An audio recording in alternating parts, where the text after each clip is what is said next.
شريك له ذو القدرة والإرادة أشهد أن سيدنا محمدا عبده ورسوله ذو الصبر والمعجزات اللهم صل وسلم وكرم على سيدنا محمد وعلى آله وصحبه من يومنا هذا إلى يوم المعاد. أما بعد, Bapak-bapak hadirin kaum muslimin jamaah subuh Masjid Nur Sadah yang semoga senantiasa mendapatkan rahmat Allah Subhanahu wa taala.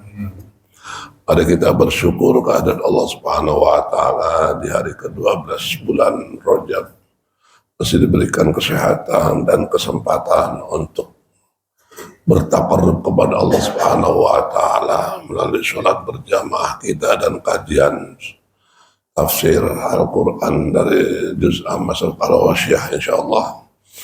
Dan semoga langkah kaki kita dari rumah menuju ke masjid mendapatkan barokah Allah Subhanahu wa taala, barokah ilmunya, barokah kesehatannya, barokah rezekinya, dan barokah kebaikan-kebaikannya. Salat serta salam semoga senantiasa terlimpah kepada junjungan kita baginda Rasulullah Muhammad sallallahu alaihi wasallam, dan semoga fi yaumil mahsyar kita mendapatkan syafaatnya. Bapak-bapak hadirin rahimakumullah. Ini sedikit menyampaikan bukan keluhan, kebesaran Allah, surat cinta Allah kepada hambanya. Saya ini suaranya diberikan ujian dari semenjak Sabtu pada yang lalu, jadi hampir 9 hari ini. Saya senyum aja di hati saya. Subhanallah, ketika Allah memberikan surat cinta modelnya macam-macam. Karena kalimatnya kan idza ahabballah ibtala. Kalau Allah mencintai hambanya, maka Allah berikan bala. Bala itu sesuatu yang indah yang dirasakan tidak disukai oleh hambanya. Saya berusaha mensukai, mencintai apa yang diberikan oleh Allah, karena kata baginda Rasul, bertahmidlah segala sesuatu yang kamu terima. Kalau secara umum disukai, maka bertahmidnya dengan kalimat alhamdulillahilladzi an'amana binikmatihi tatimus shorehat. Kalau yang tidak disukai secara umum, bertahmidlah dengan kalimat alhamdulillah ala kulli hal. Jadi dari semenjak Sabtu lalu aktivitas saya terus hanya saja hal-hal yang bersifat urgen, termasuk ngimamin Jumat kemarin, ngimamin hari ini, kemarin sampai telepon karena WA ketua DKM kok nggak dibalas-balas karena WA-nya di nomor lain. Telepon juga pakai nomor lain karena nomor yang lama. Sering error, sering blank. Beliau lagi ada di luar kota. Alhamdulillah Ustaz Kusnadi membantu saya jadi imam. Dipaksakan bisa Pak, cuman ya Masya Allah, bukan sayanya yang susah, bapaknya yang dengerinnya bikin meringis itu, kasihan amat Ustaz. Nggak di rumah aja.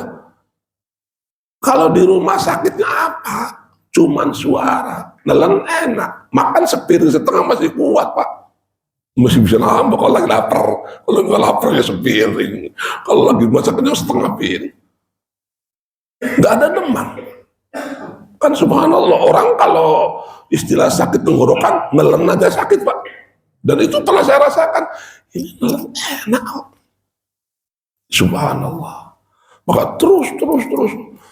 Jamaah di masjid dekat rumah, oh saya istirahat aja, nggak usah keluar rumah. Covid kali nggak usah keluar rumah.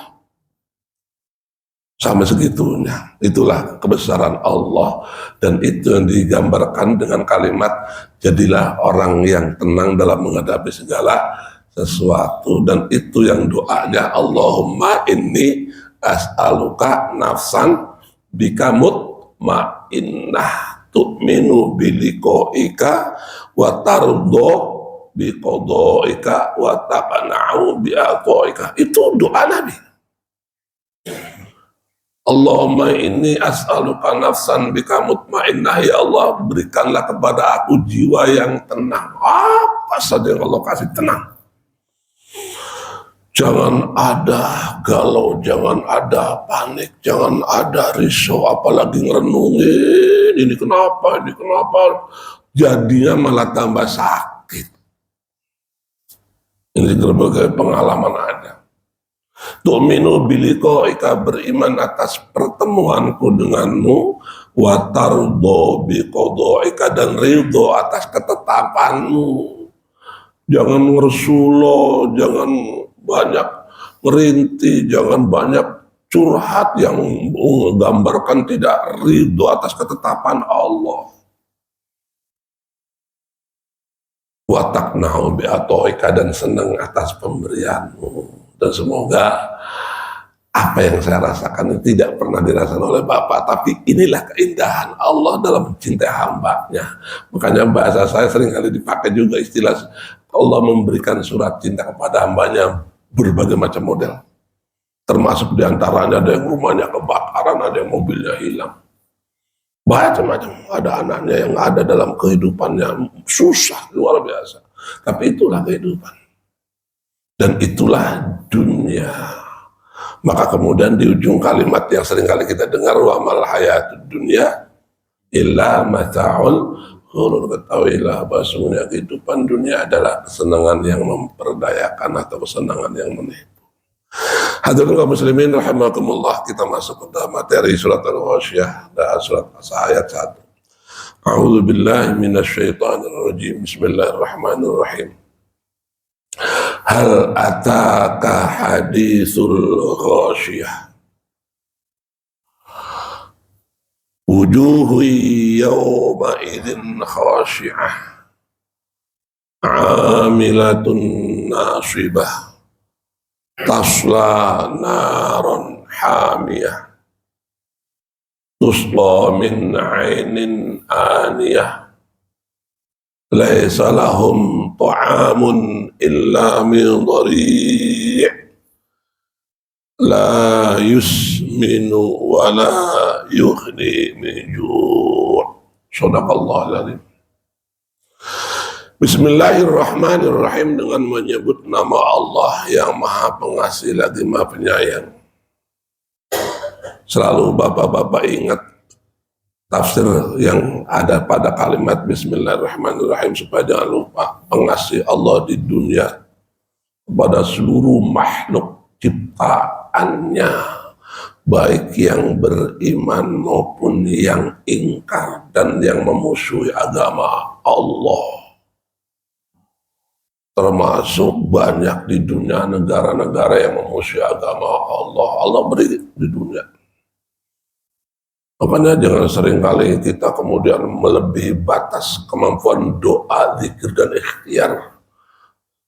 Ketika contoh Israel nggak habis-habisnya menggempur Palestina, bahkan Suriah juga, bahkan Lebanon juga. Sementara orang-orang yang beriman juga ikut membantu Palestina sebagainya, tapi tetap ujian-ujian yang seperti itu. Tapi Allah memberikan juga orang-orang yang jahat itu jalan kejahatannya, karena fa'alhamaha fujuraha wa taqwa, di dalam diri manusia itu ada jiwa jahat, ada jiwa takwa. Jiwa jahat kalau dilanjutnya jadi orang jahat. Pemimpin yang jahat menurunkan satu negeri akan jadi negeri yang jahat. Begitu juga pemimpin yang baik, orang yang taat, orang yang takwa akan menjadi ketakwaannya berjalan bersama dengan orang-orang yang dipimpinnya.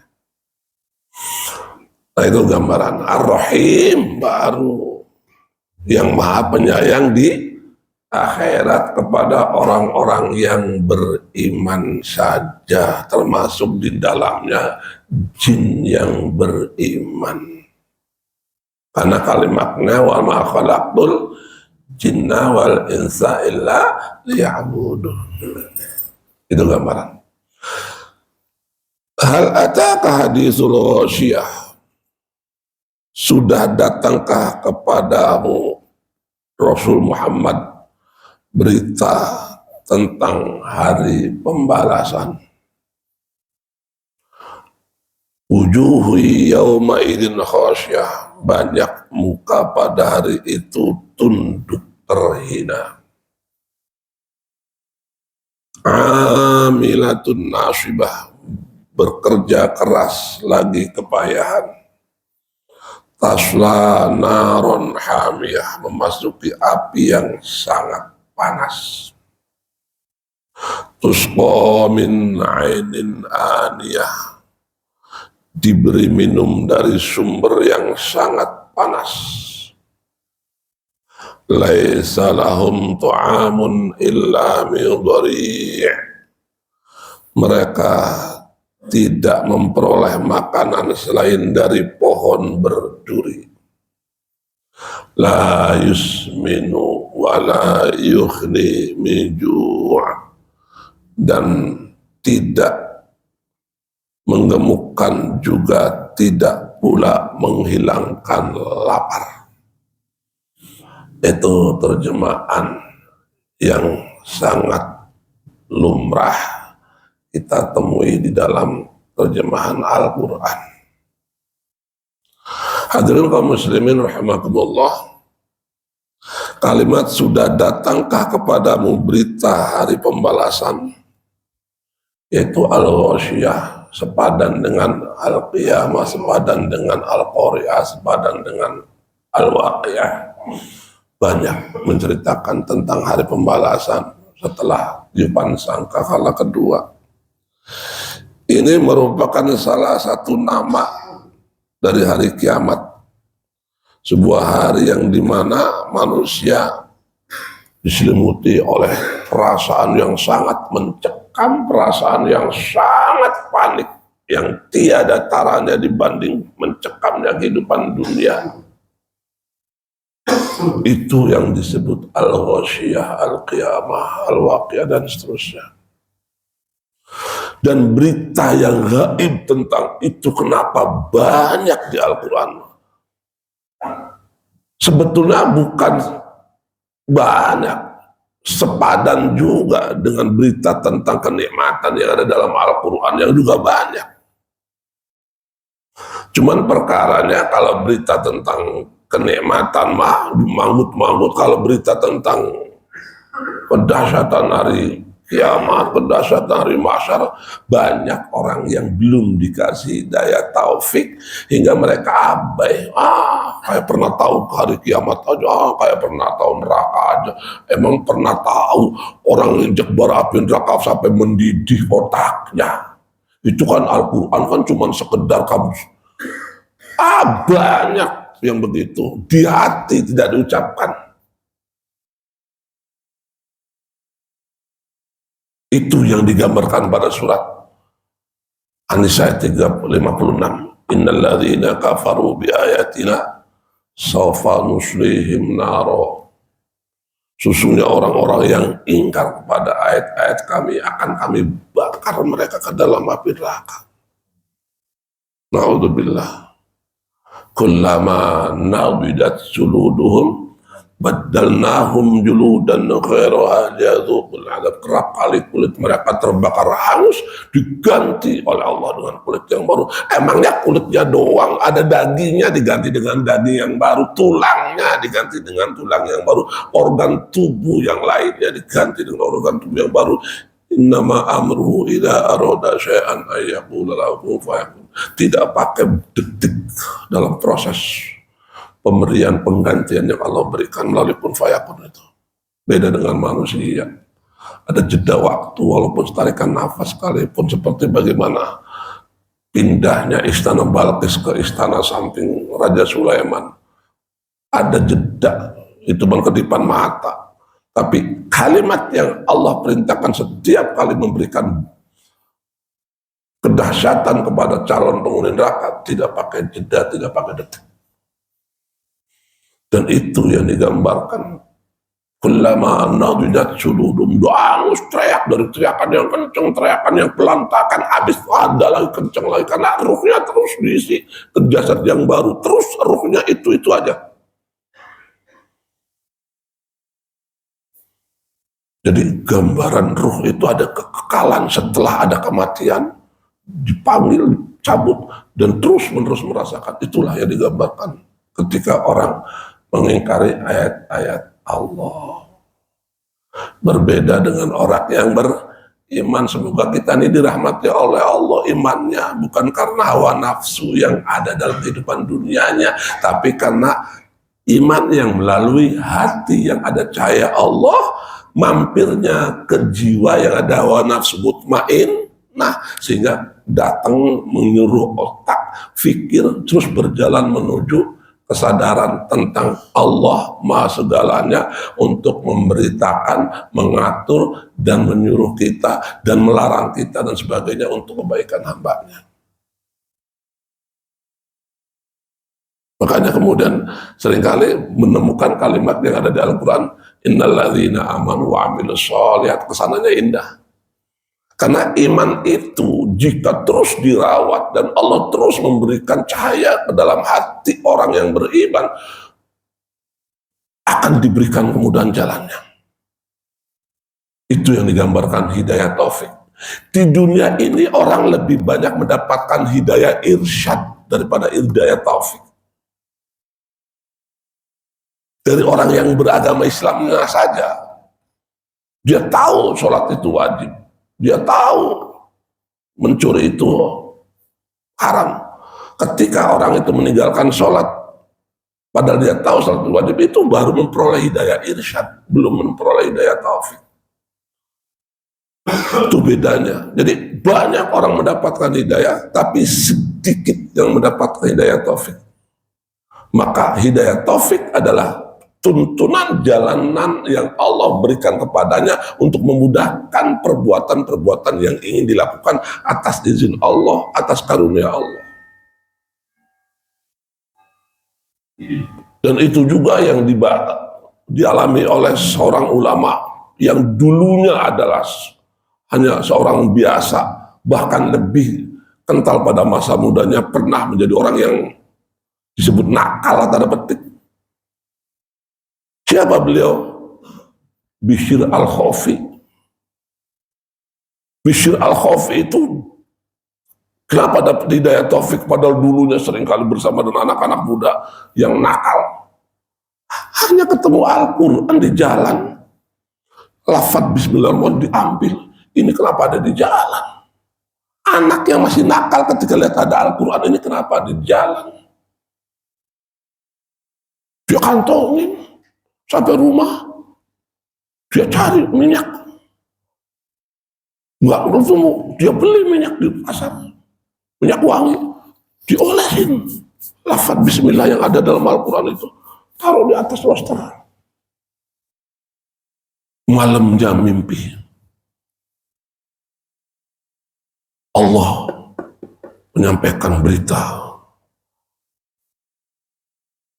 Bishr, kamu telah mengharumkan kalamku, aku akan harumkan namamu di dunia dan di akhirat. Segitunya. Kau telah merawat asmaku, aku akan rawat dirimu dan akhirat. Pagi bangun badannya menggigil gemetar, langsung tobat kepada Allah, langsung nyari guru untuk menambah keimanan dan kekuatan yang beribadah, langsung mencari guru yang mengenal Allah dengan segenap kepribadian hati. Cerita singkat, bersamaan dengan Bishr dikenal sebagai seorang sufi, Ahmad bin Hambal yang paling terkenal di Baghdad pada masa itu, yang kita kenal nama Imam Hambali. Lalu Pak Ahmad bin Hambal itu muridnya Imam Syafi'i, Pak. Kalau banyak muridnya di Baghdad. Tapi kalau malam datang ucuk-ucuk ke rumah Bishr al-Khawfi, sembunyi-sembunyi, jangan ketahuan murid sebab ada fitnah. Nyatanya murid ada yang tahu. Unjuk rasa, Pak. Unjuk rasa. Aku sebagai murid, aku sebagai orang yang takzim pada engkau Tuhan. Dan di negeri Irak ini, engkau yang paling mahir tentang tafsir, engkau yang paling mahir tentang fikih. Kenapa tiap malam, hampir tiap malam kau datang Ada Bishr yang pada masa mudanya bla bla bla bla bla bla.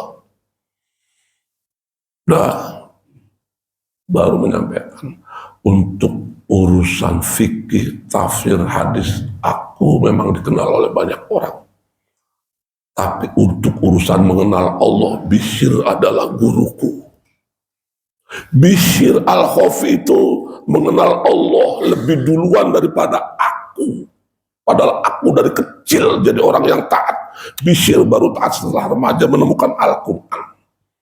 Potongan lagi.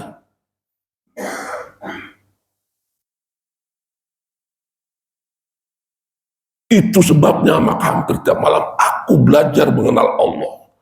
Jadi istilah ta'alluq, istilah ma'rifat, istilah suluk itu tidak mudah, Pak. Kita ini mengenal Allah tapi belum sampai kepada titik yang dimaksud dalam pemahaman secara qat'i. Maka kemudian Imam Ahmad bin Hanbal belajar mengenal Allah. Yang kita lebih banyak takut sama CCTV kok daripada takut sama Allah. Di dunia ini sekarang masih banyak yang takut CCTV. Lagi nyetir ada CCTV, nggak ada beras kan gitu kan. Ini kalau ada CCTV jangan berarti dulu, ntar kena tilang elektronik pada masa perpanjangan. Itu gambaran kehidupan manusia secara umum. Maka kemudian ayo gambaran yang ada pada innalladzina amanu wa amilus sholihat, ada pada ketetapan imannya selalu mohon kepada Allah. Allahumma inna nas'alukal huda wat tuqa wal afafa wal ghina. Allah mohon kepadamu hidayah, taufik, ketakwaan, kesehatan, kesejahteraan dan kekayaan. Sehingga dari imannya itu menuju ke amal solehnya, menggambarkan amal soleh yang beserta dengan rasa khauf kepada Allah dalam kehidupannya, sehingga ibadah kitanya nikmat, tadarus Al-Qur'annya nikmat. Kalau tadarus Al-Quran baru di target tidak melalui proses yang ada dalam kenikmatan, melantunkan kalam Allah, menjaga kalam Allah, sehingga hidup dalam ketenangan setelah membaca Al-Quran, itu baru seputar target. Karena sekarang ada istilah target, one day, one juice, dan sebagainya. Tidak salah untuk memotivasi, tapi cintai Al-Quran sebagai kalamullah sampai kepada perbuatan yang ada dalam perintah Al-Quran, sampai larangan yang kita tinggalkan seperti yang ada dalam perintah, dalam larangan untuk berbuat seperti yang ada dalam Al-Quran, kita lakukan dengan sepenuh hati. Itu gambaran mengenal Allah. Dan Al-Ghasyiyah ini gambaran orang-orang yang tidak mengenal Allah dari ayat 1 sampai ayat 7 ini. Maka kalimat yang ada pada kedua, wujuhi yawma idin khasyiyah, pada hari itu banyak orang yang mukanya tunduk terhina karena dulu dalam kehidupannya di dunia tang-tang peteng-teng jalan ke sana kemari, tidak ada orang yang bisa menghalangi karena hebatannya, karena kekayaannya, atau karena jabatannya. Dihormati sana sini juga karena hebatnya jabatannya, hebatnya kekayaannya, hebatnya dari keturunan mana. Dan sehingga mereka berbangga-bangga, tidak ada tertunduk di dunia karena dia selalu dihormati oleh banyak orang. Ketika perilaku itu bukan dari orang yang beriman dan selalu ada dalam syukur tawadu kepada Allah, dia akan menjadi orang yang tertunduk dan terhina. Jadi khusyuk, khasyiyah itu ada dua macam.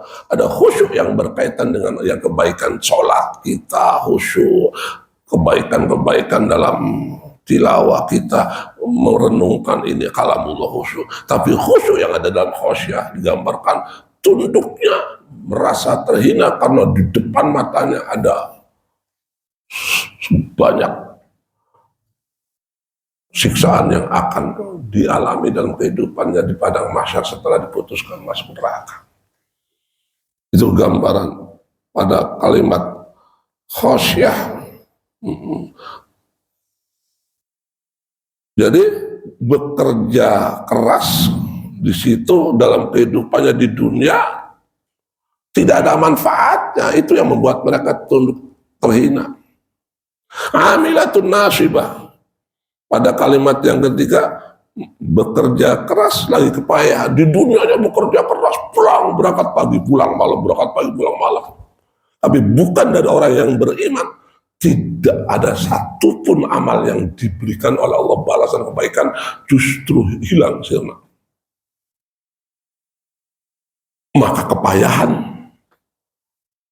di padang mahsyarnya, terik matahari yang sangat dahsyat, diborgol lagi tangannya. Dan pada saat hisab, dipanggil namanya, menerima catatan amalnya. Dia terima dengan tangan kiri, bahkan ada yang diborgol di balik lehernya, dia terima dengan di balik badannya. Karena ada dalam Al-Quran semua. Jadi kita kalau memahami Al-Quran dari terjemahan, terus renungi juga. Sekarang mah di Google bisa buka aja tafsir Al-Baqarah ayat 1 sampai tafsirnya apa nih? Tafsir Al-Marwazi apa tafsir Ibnu Katsir apa tafsir Al-Bayan apa tafsir, ada semua. Nah, balik lagi, HP internet sekarang banyak dipakai banyak orang yang bersifat negatifnya, kita pakai yang positif. Jadi amilatun nasibah, mereka bekerja keras di dunia dengan kepayahan, pagi siang sore malam ketemu anak cuman pagi aja, itu pun sebentar, malamnya anak sudah tidur. Anak gede sama pembantu. Jarang sekarang orang tua yang dua-duanya di rumah. Ini anak muda modern yang begitu kehidupannya sangat luar biasa. Tapi kalau mereka diberi oleh Allah hidayah taufik, ya ada masalah. Mereka tetap ada dalam bimbingan Allah Subhanahu wa Ta'ala. Jadi amanatkan kepada anak-anak kita untuk selalu ada dalam doa, mohon kepada Allah, sebab generasi kita bukan generasi emas secara otak saja, tapi harus secara hati. Ini kan Indonesia kan sering dicanangkan generasi emas 2045, sampai dikasih terobosan makan bergizi gratis. Harapannya generasi emas. Ya kalau generasi emas otaknya doang, hatinya gak generasi emas, gimana yang terjadi? Anak udah pernah disi taklim sama orang tuanya, SMP, SMA-nya nggak dikasih juga taklim akhlakul karimah, akhlakul banin yang dari wasoya, kitab-kitab yang kecil. Ya akhirnya pinter, tapi naudzubillah. Israel kan banyak orang pinter, Yahudiannya itu melekat dengan segala kesombongannya, karena dilepas oleh Allah sifat akhlaknya yang miliki. Ini yang khawatir ketika negara kita menjadi negara yang hebat, negara maju, generasi emas Allah kabul 2045, tapi akhlaknya, ibadahnya, jangan-jangan masjidnya sepi, naudzubillah min dzalik. Ya, dari ujung sana nih sampai ujung sana ada berapa yang umurnya di bawah 30 tahun? Ini subuh nih Pak. Ada berapa yang umurnya di bawah 30 tahun? Ada nggak 5? Jarang Pak. Dan di mana-mana, bukan di Nur Saad aja.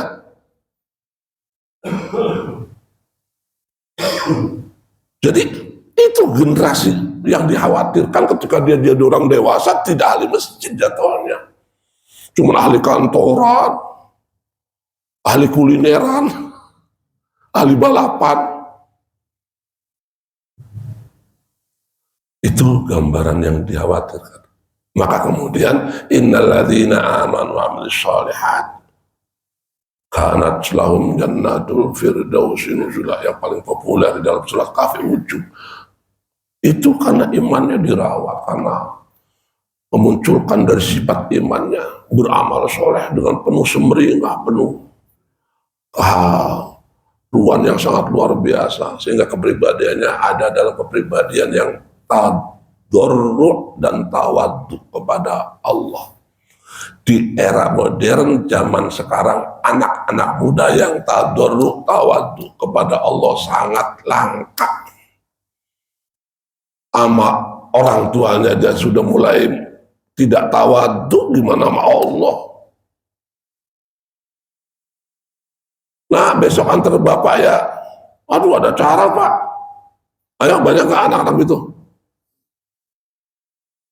Zaman kita dulu, walaupun sudah janji sama teman, insya Allah siapa tundangi teman, besok nggak jadi, bapakku minta aku antar, selesai loh. Anak sekarang enggak. Itu gambaran yang tadarru' tawaddu yang seringkali digambarkan kekhawatiran kita pada masa-masa ke depan setelah kita dipanggil Allah menuju rahmat. Amin. Jadi amilatun nasibah, kembali mereka beramal, mereka bekerja keras, mereka hidup dalam kehidupan di dunianya penuh dengan tantangan, tapi dia jabanin.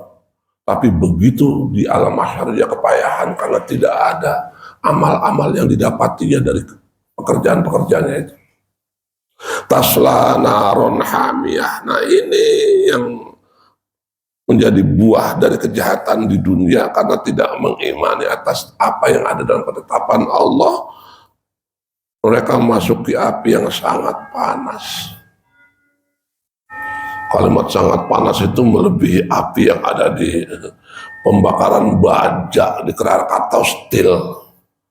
Di Krakatau Steel itu baja lempengan itu bisa meleleh karena panasnya api mencapai ribuan derajat. Meleleh kan Pak? Baja meleleh, emas meleleh. Emas batangan itu kan dibikin untuk jadi gelang, itu meleleh. Api neraka jauh lebih dahsyat ketika baraknya yang kelihatan sudah mulai hitam padam, begitu diinjak otak mendidih. Itu hadis Rasul Muhammad SAW yang dulu pernah saya sampaikan ketika pada ayat-ayat yang telah lalu.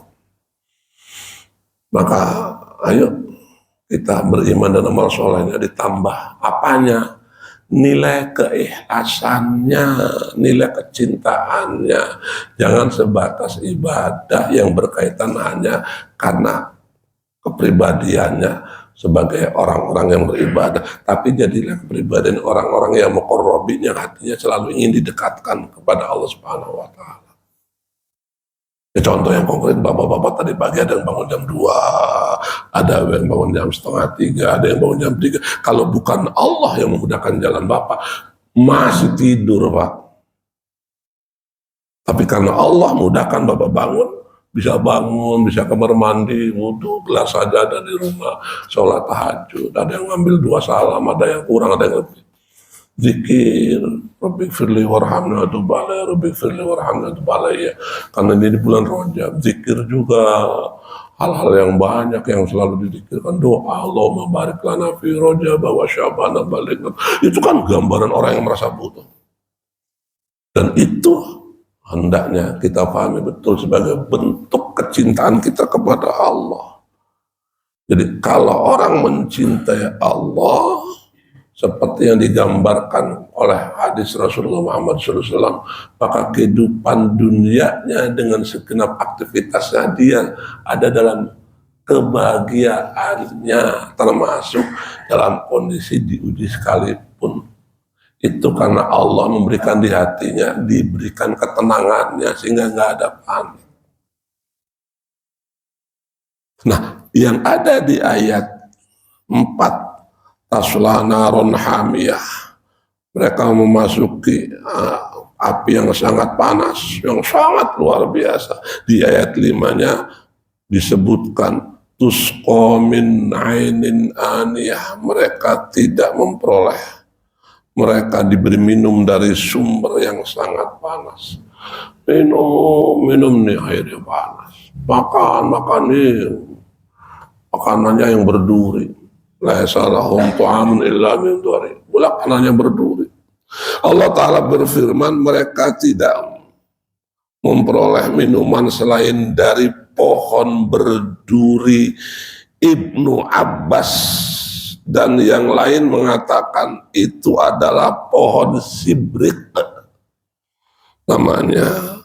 Imam Bukhari mengatakan dan Mujahid mengatakan bahwa ad-dahr adalah suatu tanaman yang lazim dinamakan dengan sibrik, dinamai oleh penduduk Hijaz yang ada di Saudi dengan nama ad-dahr bila sudah kering. Dan itu adalah tanaman beracun, termasuk makanan yang paling buruk ada di Saudi, di Hijaz, makanan yang paling buruk untuk racun-racun apa ya, untuk obat-obat apa di dunia ada. Dia neraka lebih dahsyat lagi, menjijikkan dan kotor. Tu'amun illa min dori'. Allah Ta'ala berfirman yang tidak menggemukkan dan tidak pula menghilangkan lapar. Bagaimana mau gemuk, bagaimana menghilangkan lapar? Mana minumannya panas, makanannya dari pohon yang berduri. Singkat cerita, semua yang ada di Al-Quran dari hal-hal yang bersifat kengerian api neraka itu bukan Allah menakut-nakuti. Itu Allah karena sayangnya kepada manusia supaya jangan ada berpikir Robbi ketika di neraka gitu kan, minta balik lagi ke dunia. Kalau kami beramal jahat lagi bolehlah engkau berikan kabar. Nah itu kan cuma ngomong kosong. Dan itu bagian dari pemaparan kasih sayang Allah kepada Rasulullah Muhammad SAW selaku utusannya untuk umatnya, agar umat Rasulullah menjadi umat yang memiliki jiwa-jiwa yang cinta kepada Allah, cinta kepada Rasulnya, dengan mengamalkan segenap amal ibadah yang baik dan terbaik menurut kemampuan kita masing-masing. Kemampuan ibadah kita yang segini ini sudah bagus. Yang perlu dirawat adalah tingkat keikhlasannya, yang terus dilatih juga tingkat kekhusyuannya, karena iblis lebih dekat pada bisikan kepada orang yang beriman seperti kita itu, mengganggu tingkat keikhlasan dan mengganggu tingkat kekhusyuan. Betul apa tidak, Pak? Tingkat keikhlasan, tingkat kekhusyuan diganggu oleh iblis-iblis itu. Jadi alladzi yuwaswisu fi sudurin nas itu apalagi orang-orang yang sudah istiqomah yang terus diganggu dengan tingkat keikhlasan dan tingkat kekhusyuan. Karena udah nggak bisa mengganggu suruh tidak sholat, nggak bakal bisa. Kita termasuk barang yang aneh kalau meninggalkan sholat, sehingga iblis nggak ngoyo untuk kita supaya jangan sholat, nggak sholat, tapi iblis terus mengganggu dari tingkat keikhlasan dan tingkat khusyuan. Makanya nggak heran kalau lagi sholat sendirian di rumah ini, sholat rakaat kedua apa ketiga ya, karena pikirannya udah terlintas. Ya udahlah jamaah, apa kata imam, kan gitu jatuhnya, enak. Dan itu bagian yang harus kita renungi dalam kehidupan hari-hari, terutama bagi usia yang usianya udah di atas 60. Bapak Hadi udah di atas 70, wah kita nih udah mulai diintip oleh malaikat, Pak. Kapan ini orang takdir Allah menentukan? Karena kata Rasul Muhammad SAW, umri ummati baina sittin wa sab'in, umur umatku antara 60 sampai 70. Ini saya ini sering kali malaikat udah sering datang kali yang ngeliatin orang lagi ngapain. Kalau mau tidur, kasihan amat, doyan tidur, mau umur udah di atas 65. Dikasih serak, oh iya sudah kasih serak. Mengaji enggak, bismillah, tadarus. Nah itu kan gambaran dari potensi iman terus harus. Kalau enggak, ya bahasanya terus menjadi orang yang dalam keluh kesah itu yang digambarkan dalam Al-Quran, innal insana khuliqa halu'a wa idza massahu syarru jazua wa idza massahul khairu manu'a illal muslimin. Orang itu dalam kehidupannya secara umum punya tabiat keluh kesah. Kalau diberi kebaikan, wah kikirnya luar biasa. Tapi kalau diberi kemiskinan, ronta-ronta dan seterusnya. Hadirin rahimakumullah, itu saja sama bulan ini untuk kami sampaikan. Insya Allah pada bulan depan, bulan Sya'ban, masih ada sebelum nisfu Sya'ban, minggu kedua kita, yaitu ayat 8 sampai dengan ayat 16. Sebelumnya kami mohon maaf, dan kalau ada yang bertanya atau menyempurnakan apa yang kami sampaikan, kami persilakan. Monggo. Izin minta minum dulu. Allahumma shalli ala Muhammad. Mungkin ada yang mau tanya. Monggo para jemaah yang mungkin ada yang lainnya juga bisa. Allahumma shalli ala Muhammad.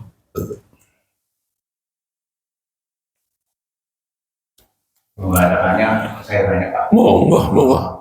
Dan untuk mengingatkan kita semua, tadi disampaikan oleh Pak, selama ini kan kita pesertanya ini kan juga di atas 50 mungkin Pak. Iya. Kita ini kan dunianya hanya sementara. Apa yang kita miliki di dunia ini adalah titipan. Kita kalau kita ke depan menuju akhirat, jangan bawa 3 perkara: ilmu yang bermanfaat, anak soleh, dan amal jariah. Itu yang kita pahami selama ini, dan itulah yang kita perbanyak. Tadi disampaikan oleh Bapak kaitan dengan akhlak, di mana akhlak manusia terbentuk. Ini ada tiga pendapat. Yang pertama dari sejak dalam kandungan atau bahkan mungkin mulai dari janin. Yang kedua sejak beliau lahir, kemudian sejak dewasa. Ada tiga pendapat itu. Namun saya pribadi berpendapat sejak dalam kandungan atau dalam janin. Artinya apa? Perilaku atau akhlak seseorang itu ditentukan oleh dasar. Bagaimana dasar kita memperoleh makan rezeki yang kita makan, yang kita dalam kehidupan sehari-hari. Maka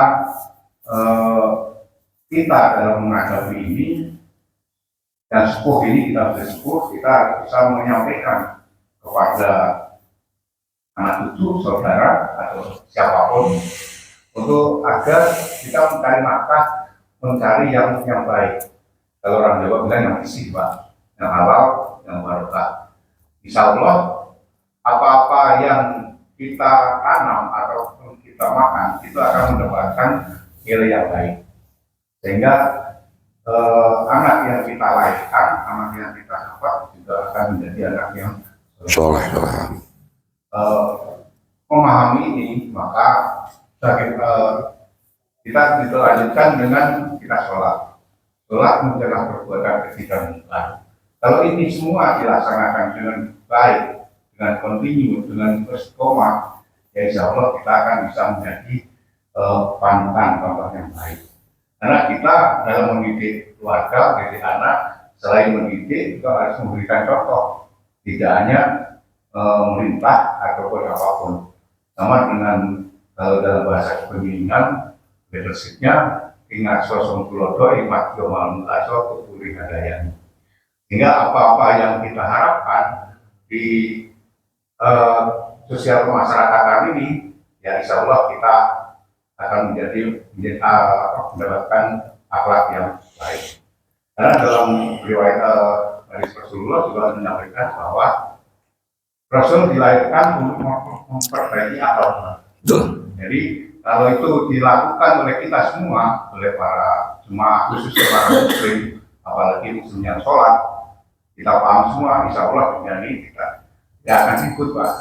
Aman, tenteram, nyaman, ya insya Allah semua kita akan masuk dalam surganya Allah. Dalam kali ini kita masih mendapatkan ngajinya pinter, agamanya bagus, ini semua bagus, tapi sakit hati itu masih ada, penyakit hati. Hanya sirik, iri, dan saya kalau misalkan. Jadi itu bagaimana cara mencegah? Ini yang saya pertanyakan, pencerahannya, supaya kita ini bisa menjalankan apa yang kita lakukan. Jadi agama itu tidak hanya dihafal, tidak hanya dipahami, tapi juga diamalkan dalam kehidupan sehari-hari.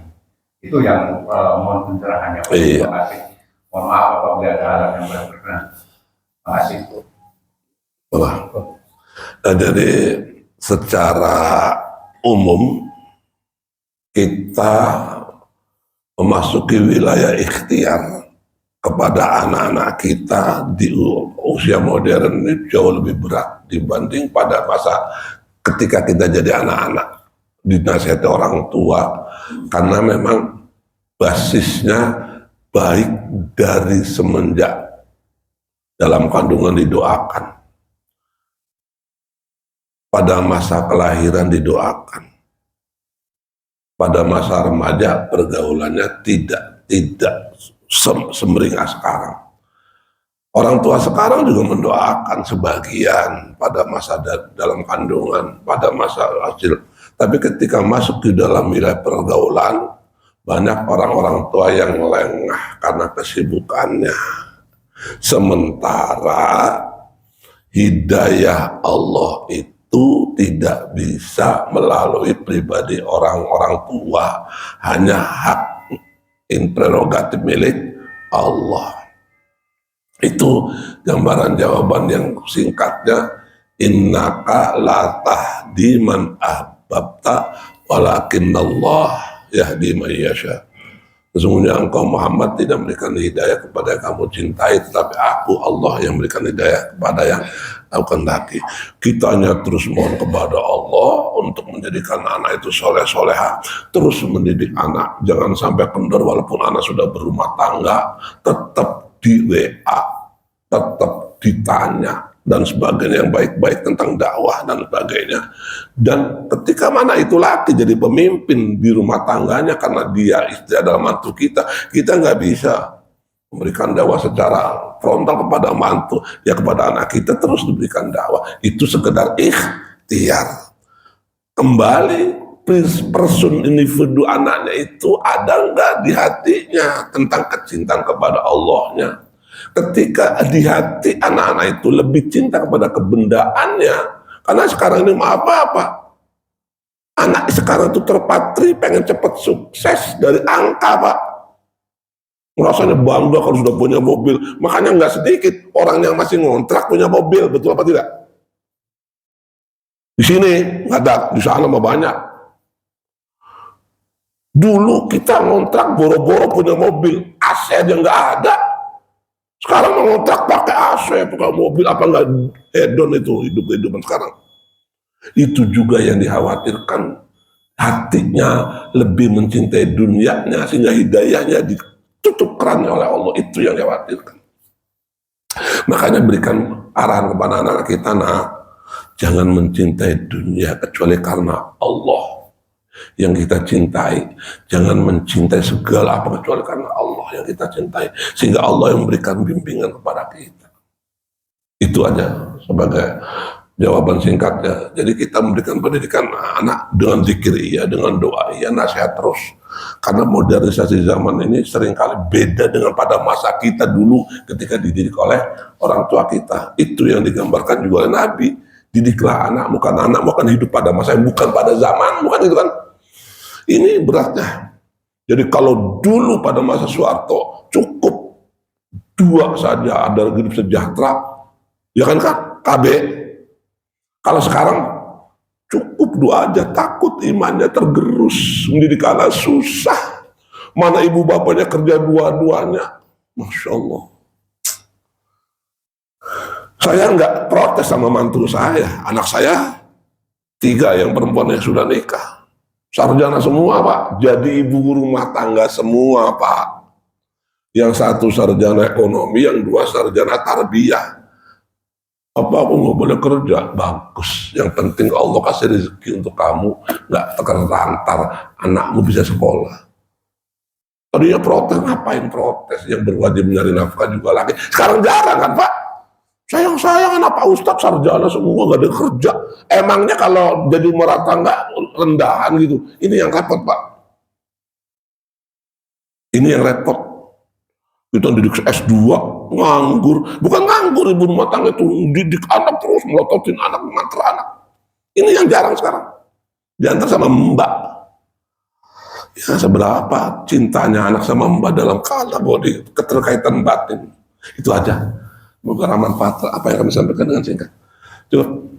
Allahumma sholli ala sayyidina Muhammad wa ala ali sayyidina Muhammad alhamdulillahil alamin. Allahumma ansur ala huda wat tuqa wal afafa wal ghina. Allahumma nas'aluka al afwa wal afwa wal mu'afata ad-da'ima fid din wad dunya wal akhirah. Allahumma barik lana fi Rajab wa Sya'ban wa ballighna Ramadan. Allahumma ansurka nafsan bika mutmainnah tu'minu bi liqa'ika tardu bi qada'ika taqna bi qada'ika. Allahumma atina nafsan taqwa anta waliyuha wa mawlaha wa khair man zakkaha. Allahumma nas'aluka al-futuha الملوك الرسول وتوبة النصوح. اللهم يا ذا الجلال والإكرام يا الله يا رحمن الرحيم ارحمنا. ربنا تقبل دعانا إنك أنت السميع العليم وتب علينا إنك أنت التواب الرحيم. ربنا آتنا في الدنيا حسنة وفي الآخرة حسنة وقنا عذاب النار وادخلنا الجنة مع الأبرار يا عزيز يا غفار يا ستار. سبحان ربك رب العزة عما يصفون وسلام على المرسلين الحمد لله رب العالمين. صلى الله